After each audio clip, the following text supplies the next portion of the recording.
Sur ces images satellites, des piscines par dizaines. Utiles en été, mais sont-elles toutes déclarées? Pour le savoir, les autorités vont désormais s'appuyer sur Google. Objectif, traquer les fraudeurs. Un géant américain qui travaille pour le fisc français, une nouveauté loin de faire l'unanimité. Je trouve ça un peu étonnant comme méthode. Ça me paraît un peu trop. Je pense qu'il y a peut-être d'autres sujets en ce moment qui sont un peu plus graves.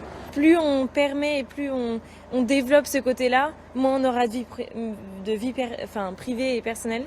Donc je pense que c'est hyper important que ça ne se fasse jamais. Concrètement, un algorithme va analyser les images satellites, repérer les constructions et vérifier si elles sont déclarées ou pas.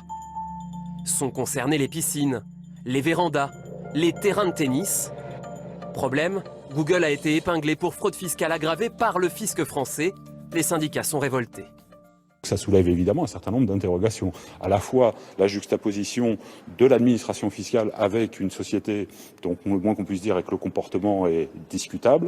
Et par ailleurs, ça soulève effectivement les questions de préservation des données, d'exploitation des données, de sécurité de ces données. Sollicitée, la direction des finances publiques assume et précise qu'elle reste maître des algorithmes développés. Seules les photographies aériennes font l'objet d'un traitement à l'exclusion de toute autre donnée foncière et fiscale. Le projet devrait coûter 12 millions d'euros selon les syndicats. L'algorithme est actuellement en phase de déploiement dans plusieurs départements.